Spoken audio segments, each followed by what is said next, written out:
បាននិមន្តនឹងដំណើរមកតាមតូបបាទដើម្បីមើលការលូតដូរបាទពិសេសមែនទែនបាទឃើញហើយតែក្តីរំភើបបាទហើយខាងក្រោយនេះគាត់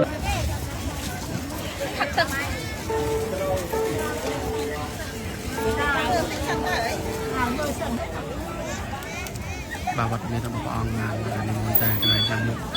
ប្រាសាទអង្គរជួរហើយនេះក៏រៀបចំទីតាំងសម្រាប់លេងល្បែងល្បាំផងដែរ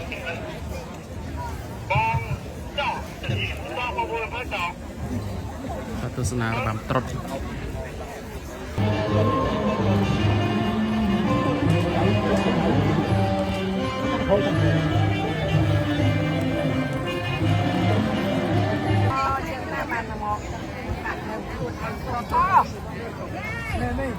បាននិយាយពីការរៀបចំទីធ្លា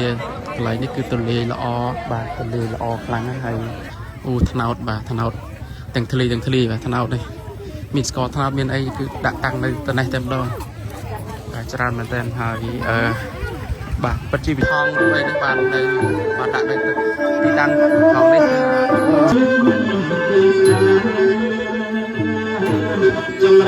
មីក្រូព្រមទាំងផ្សេងខ្មែរផងដែរហើយមាននៅខាងមុខនេះឃើញមានរបាំត្រុដិរបាំអីកំពុងតែចាំនៅខាងមុខនេះផងដែរនេះបាទ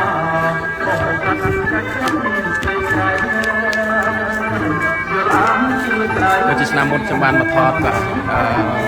ប្រសិទ្ធកម្មភាពរបស់ព្រះអង្គបានទស្សនានៅរបាំត្រុដិនៅខាងមុខកន្លែងសាលាលួងហើយឆ្នាំនេះគឺរៀបចំលេងនៅក្នុងកោះវិញបាទនេះគឺជាបែបបទបុរាណសុទ្ធតែម្ដងគឺលេងខ្មែរសម្លេងយ៉ាងពីរោះរដំតែម្ដងណាការរៀបចំថតលេងប្រហែលជាអាចលេងតិចទៀតទេតែពេលដែលវត្តមានវិញ្ញាតាបានជួយមកលេងច្រើនណា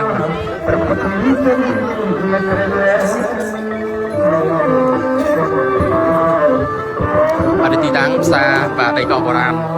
ហើយមានថ្លង់ទ្វារយ៉ាងពិសេសស្អាតតែម្ដងហើយឆ្នាំនេះគឺមានការរចនាបែបឡៃជាងឆ្នាំមុនស្អាតជាងឆ្នាំមុនមានថ្លង់ទ្វារយ៉ាងស្អាតត្រឹមត្រូវមានពណ៌3រចនាមានដាក់អក្សរឆ្នាំមុនក៏ដាក់ដែរប៉ុន្តែប្រើជាមួយនឹងខ្សែបាទហើយឆ្នាំនេះគឺមានការកាត់ជាមួយនឹងស្នោលីប៉ូមីសបាទមានជាមួយនឹងសត្វកង្កោបទេពបាទហើយរូបថងរូបអីនេះបាននៅបានដាក់នៅទីតាំងของនេះជាការរំលេចហើយខ្ញុំនឹងទៅប្រឌិតនៅខាងក្នុងបាទទីតាំងក្នុងផ្សារតែម្ដងបាទចេះជួយពុកម៉ែបងប្អូនអ្នកគ្នាបាទពីព្រឹកគឺទស្សនវិជ្ជាផ្សេងសម្រាប់បងប្អូនដែលគាត់បានថតចែករំលែកដល់ពុកម៉ែបងប្អូនអ្នកគ្នាសម្រាប់ទស្សនាពេលព្រឹកហ្នឹងគឺផ្សេងហើយម្ដងពេលល្ងាចនេះគឺផ្នែកផ្សេងទៀតតែម្ដងហើយនេះគឺជាវង់ភ្លេងបែបបុរាណ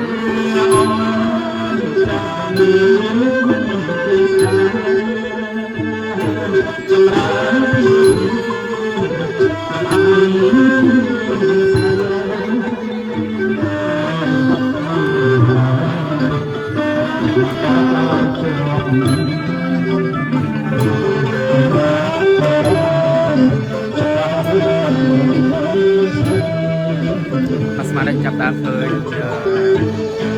របស់សត្វកក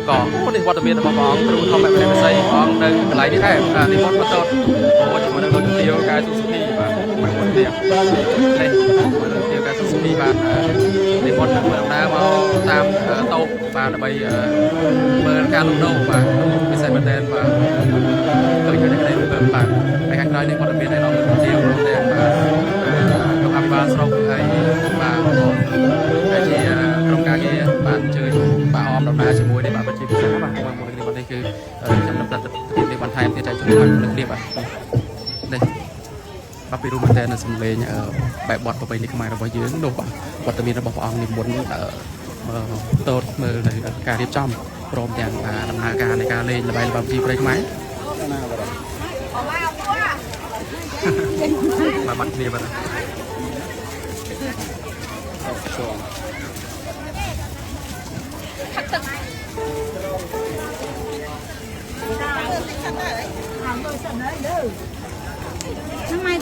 បាទបងប្អូននេះអបដេញមកខាងនេះវិញគឺសុទ្ធតែមានល្បែងល្បាំត្រៀមបាទនៅមានការលេងបែបរបាំត្រុដិបាទរបាំត្រុដិនៅទីនេះបាទពិសេសមែនទែននេះគឺរំភើបមែនទែនបាទរំភើបមែនទែនវត្តមានរបស់អង្គនិមន្តទៅណាបាទនៅព្រះអង្គនិមន្តទៅហើយបងប្អូនគ្នាបាទដើម្បីទៅទីតាំងកន្លែងខាងមុខគឺជាទីតាំងកន្លែងរៀបចំទាំងបាទ bà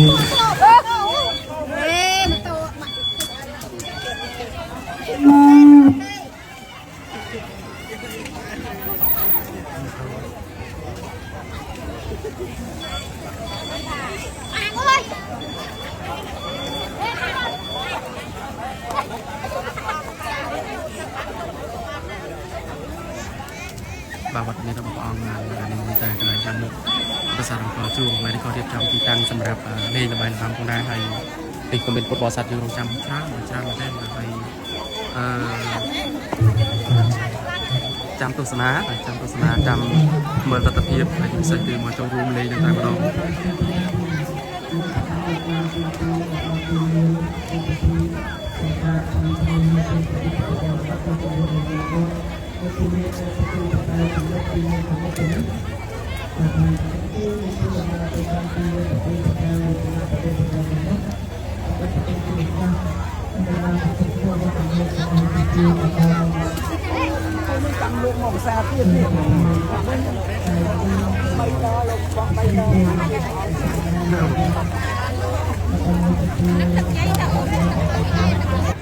บ้านนี่คือ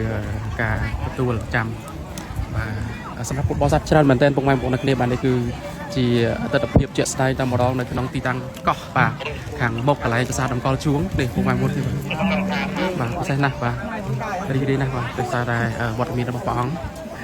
เลยได้เมตาแต่มอดองđây bóng lên sốt brand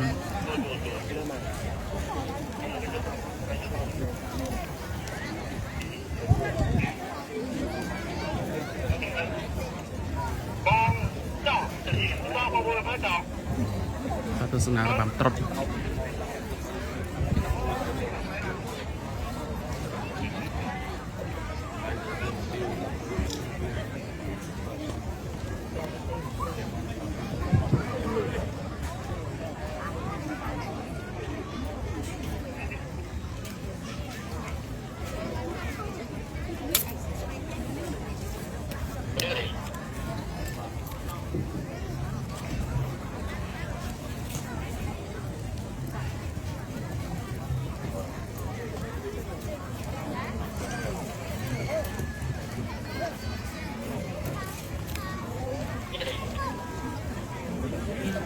ฟุตบอลสัตว์เลี้ยงมวยชราไงเด็กเคยน้องผู้อจำลอง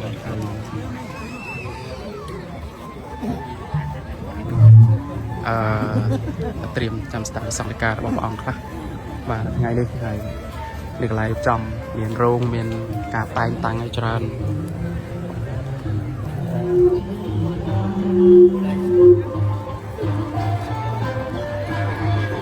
เลือกมากัน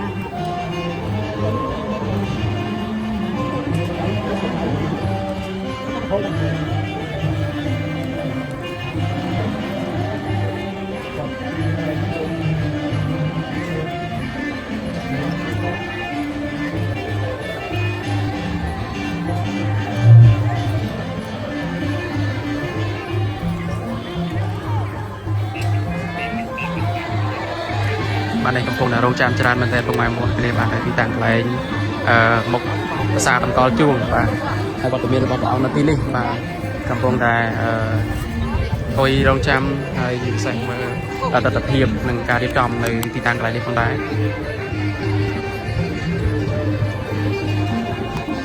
บ้านแต่อูอที่ได้อูอบ้านสบายที่ได้สำหรับสนามทำไมบ้านสนามปีบอลเคยแบบมวยเนี่ยบ้านอากาศเป็นที่บอลสนามไปเป็นเช็ดไม้ในวัดสดมาแต่เพื่อหนังเรียบจำคล้ายมาใจดำเนินต่อพุ่งไม้มองโอนฟุตบอลสัตว์ยังที่จะเป็นช่างในที่ตั้งvà trong mình vọtในphong đai cái đôi chiaฟุตบอลสัตว์เป็นช่างมาลงตุสนาบ้านโดนเลยมันโชว์รวมประกอบเจดีรีรวมเพิ่มต่อยบ้านไตรออจะที่บอกพอได้บ้าง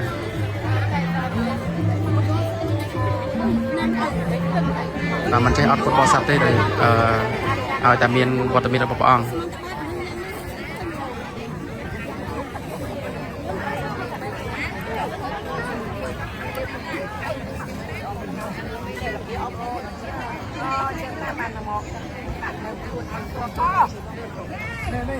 บ้านใหญ่ปีการิบจอมตีเตียอะไรนี่คือตัวเลละอบ้านตัวเลละอครั้งให้โอ้ว่านี่เมียน ពុទ្ធបរិស័ទយើងមកអង្គុយចាំហើយកន្លែងនេះគឺស្រួលបាទស្រួលខ្លាំងណាស់បាទពុកម៉ែបងប្អូនអរគ្នាអាចបាទទស្សនានៅក្នុងវីដេអូនេះដោយក្តីរំភើបរីករាយបាទជាមួយនឹងការរៀបចំហើយខ្ញុំនឹងថតពវល់នៅទីតាំងនេះបន្ថែមទៀតមួយជុំបាទចែកជូនពុកម៉ែបងប្អូនគ្នាសម្រាប់ទស្សនាបន្ថែមទៀតបាទក្រៅពីសកម្មភាពរបស់ព្រះអង្គហើយក៏អាចទស្សនាជាមួយនឹងកន្លែងលក់ដូរបាទលក់ដូរបែបបុរាណលក់ដូរនៅជារបស់ខ្មែរយើងបាទរបស់ខ្មែរយើងនៅទីតាំងកោះនេះច្រើនមែនទែនបាទខ្ញុំវិលមកជុំតែម្ដងដើម្បីបង្ហាញចែកជូនពុកម៉ែបងប្អូនគ្នាសម្រាប់ទស្សនាបាទនេះលក់ដូរច្រើនណាស់បាទលក់ដូរបានពេញអូនេះបែបបុរាណមានដលងជូបាទមានដលងជ្វានេះហើយមាននំនែកតកកឈូអីចឹងណាបាទច្រើនមែនតើបាទហើយខ្ញុំឃើញតូបនីមួយនេះសុទ្ធតែភ្ញៀវម៉ួយមានម៉ួយអង្គុយចាំច្រើនមែនតើនំបញ្ចុកណាបាទនំបញ្ចុកបែបបុរាណខ្មែរអូនេះមានត្រីឆ្អើរត្រីពម៉ាត្រីងៀតត្រីអីដាច់អីបងព្រឹកមិញដាច់អត់ទេតិចថ្ងៃនេះដូចអត់ទាន់សូវពុទ្ធបរិស័ទមកលេងច្រើនអាចស្អែកបាទស្អែកគឺពេញទំហឹងស្អែកខាន់ស្អែកអូនេះបងស្រីអង្គុយតឹមហ្មងបាទមានបំណោះមានស្វាយមាននំច្រើនណាស់បាទការលក់ដូរគឺផ្នែកផ្សេងគ្នាបាទជាភាពងាយស្រួលដល់ពុទ្ធបរិស័ទយើងអ្នកអញ្ជើញមកលេងគឺមានជំរឿននៅក្នុងការញ៉ាំបាទអាចញ៉ាំទៅតាមអ្វីដែលជាចំណង់ចំណូលចិត្តបាទនេះអូថ្នោតបាទថ្នោតទាំងធ្លីបាទថ្នោតនេះមានស្ករថ្នោតមានអីគឺដាក់តាំងនៅត្នេះតែម្ដងបាទច្រើនមែនទែនហើយបាទពិតជាពិសេសណាស់ពុកម៉ែបងប្អូនទាំងគ្នាបាទអរគុណណាស់ដែលបានតាមដាននិងទស្សនាជាមួយនឹងខ្ញុំបាទនៅក្នុងវីដេអូមួយនេះហើយខ្ញុំនឹងបន្តផ្តិតទស្សនវិជ្ជាថ្មីបន្ថែមទៀតបាទចែកជូនពុកម៉ែបងប្អូនទាំងគ្នាសម្រាប់ទស្សនានាពេលខាងមុខទៀតនៅវីដេអូថ្មីអរគុណការទស្សនាជាមួយនឹងវីដេអូមួយនេះបាទ